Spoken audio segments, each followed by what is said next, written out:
ಹಿಂದೂಗಳಿಗೆ ಕಾರ್ತಿಕ ಮಾಸವೆಂದರೆ ತುಂಬ ಪವಿತ್ರವಾದದ್ದು. ಅದರಲ್ಲೂ ಕಾರ್ತಿಕ ಮಾಸದ 15ನೇ ದಿನ ಬರುವ ಹುಣ್ಣಿಮೆ ತುಂಬ ವಿಶೇಷವಾದದ್ದು.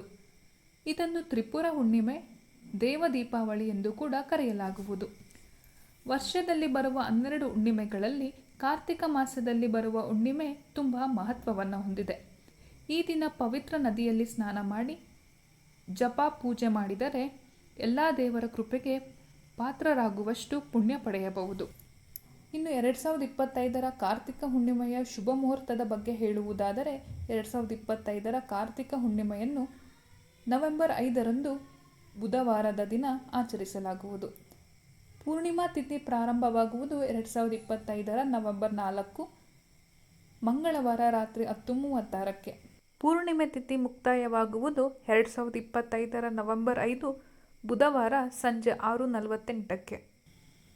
ಹಿಂದೂ ಧರ್ಮದಲ್ಲಿ ಈ ಕಾರ್ತಿಕ ಹುಣ್ಣಿಮೆಯ ಪ್ರಾಮುಖ್ಯತೆಯನ್ನು ನೋಡುವುದಾದರೆ, ಈ ಕಾರ್ತಿಕ ಹುಣ್ಣಿಮೆಯಂದು ಶಿವನು ತ್ರಿಪುರಾಂತಕನ ರೂಪದಲ್ಲಿ ತ್ರಿಪುರಾಸುರನೆಂಬ ರಾಕ್ಷಸನನ್ನು ವಧಿಸಿದನು. ತ್ರಿಪುರಾಸುರನು ಇಡೀ ವಿಶ್ವವನ್ನೇ ಆಕ್ರಮಣ ಮಾಡಿ ದೇವಾನುದೇವತೆಗಳನ್ನು ಸೋಲಿಸಿ ಸ್ವರ್ಗಲೋಕದಲ್ಲಿ 3 ನಗರಗಳನ್ನು ಕೂಡ ನಿರ್ಮಿಸಿ ದೇವತೆಗಳನ್ನು ಆಳಲು ತೊಡಗಿದನು. ಈತನಿಂದ ಪಾರು ಮಾಡುವಂತೆ ದೇವತೆಗಳು ಶಿವನ ಮೊರೆ ಹೋಗುತ್ತಾರೆ. ಆಗ ಶಿವನು ತನ್ನ ಒಂದು ಬಾಣದಿಂದ ತ್ರಿಪುರಾಸುರನನ್ನು ಕೊಂದು ಅವನ ನಗರಗಳನ್ನು ನಾಶ ಮಾಡಿ ದೇವತೆಗಳನ್ನು ಬಂಧಮುಕ್ತಗೊಳಿಸಿದನು. ಹಾಗಾಗಿಯೇ ಈ ಹಬ್ಬವನ್ನು ದೇವ ದೀಪಾವಳಿಯಾಗಿ ಆಚರಿಸಲಾಗುವುದು. ಇನ್ನು ಈ ಕಾರ್ತಿಕ ಹುಣ್ಣಿಮೆಯಂದು ವಿಷ್ಣು ಮತ್ಸ್ಯಾವತಾರ ತಾಳಿದನು. ಅಲ್ಲದೆ ವಿಷ್ಣುವಿನ ಪ್ರಿಯಳಾದ ತುಳಸಿ ಹುಟ್ಟಿದ್ದು ಇದೇ ದಿನ ಎಂದು ಹೇಳಲಾಗುತ್ತದೆ. ಈ ದಿನವನ್ನು ವಿಷ್ಣುವಿನ ಅವತಾರವಾದ ಕೃಷ್ಣನ ಪ್ರಿಯ ಸಖಿ ರಾಧಾಳಿಗೆ ತುಂಬ ಆತ್ಮೀಯವೆಂದು ಹೇಳಲಾಗುತ್ತದೆ. ಈ ದಿನದಂದು ರಾಧಾ ಮತ್ತು ಕೃಷ್ಣರು ರಾಸ ನೃತ್ಯವನ್ನು ಮಾಡಿದರೆಂದು ಮತ್ತು ಕೃಷ್ಣನು ರಾಧೆಯನ್ನು ವರಿಸಿದನೆಂದು ನಂಬಲಾಗಿದೆ. ಈ ದಿನವನ್ನು ಮೃತ ಪೂರ್ವಜರಾದ ಪಿತೃಗಳಿಗೂ ಕೂಡ ಸಮರ್ಪಿಸಲಾಗುತ್ತದೆ. ಕಾರ್ತಿಕ ಹುಣ್ಣಿಮೆಗೂ ಪ್ರಬೋಧಿನಿ ಏಕಾದಶಿಗೂ ನಿಕಟ ಸಂಬಂಧವಿದೆ. ವಿಷ್ಣುವು ನಿದ್ರಿಸುತ್ತಿರುವನೆಂದು ನಂಬಲಾದ 4 ತಿಂಗಳ ಅವಧಿಯಾದ ಚಾತುರ್ಮಾಸದ ಮುಕ್ತಾಯವನ್ನು ಸೂಚಿಸುವ ಪ್ರಬೋಧಿನಿ ಏಕಾದಶಿಯಾಗಿದೆ. ಈ ಪ್ರಬೋಧಿನಿ ಏಕಾದಶಿಯು ವಿಷ್ಣುವು ನಿದ್ರೆಯಿಂದ ಎಚ್ಚರವಾಗುವುದನ್ನು ಸೂಚಿಸುತ್ತದೆ.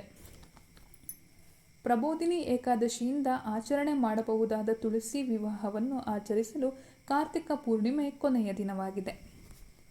ಇನ್ನು ಕಾರ್ತಿಕ ಹುಣ್ಣಿಮೆಯನ್ನು ಹೇಗೆ ಆಚರಿಸುತ್ತಾರೆ ಎಂದು ನೋಡುವುದಾದರೆ, ಈ ದಿನ ದಾನಕ್ಕೆ ತುಂಬ ಶ್ರೇಷ್ಠವೆಂದು ಹೇಳಲಾಗುತ್ತದೆ. ಈ ದಿನ ಉಪವಾಸವಿದ್ದು ಧಾರ್ಮಿಕ ಕಾರ್ಯಗಳಲ್ಲಿ ತೊಡಗಿಕೊಳ್ಳಬೇಕು. ಕಾರ್ತಿಕ ಮಾಸದಲ್ಲಿ ದೀಪಗಳನ್ನು ಹಚ್ಚಿ ಆರಾಧನೆ ಮಾಡಲಾಗುವುದು. ದೀಪಗಳನ್ನು ನದಿಗಳಲ್ಲಿ ಸಣ್ಣದಾದ ದೋಣಿಗಳಲ್ಲಿ ತೇಲಿಬಿಡಲಾಗುತ್ತದೆ. ಈ ದಿನ ಮಾಡುವ ಪ್ರತಿಯೊಂದು ಶುಭ ಕಾರ್ಯದ ಫಲಿತಾಂಶಗಳು 100 ಪಟ್ಟು ಹೆಚ್ಚಾಗಿರುತ್ತದೆ. ಸ್ನೇಹಿತರೆ, ಈ ವಿಡಿಯೋ ನಿಮಗೆ ಇಷ್ಟವಾಗಿದ್ದಲ್ಲಿ ಲೈಕ್ ಮಾಡಿ, ಶೇರ್ ಮಾಡಿ ಮತ್ತು ಸನಾತನ ಭಾರತ ಯೂಟ್ಯೂಬ್ ಚಾನಲ್ನ ಸಬ್ಸ್ಕ್ರೈಬ್ ಮಾಡಿ. ಧನ್ಯವಾದಗಳು.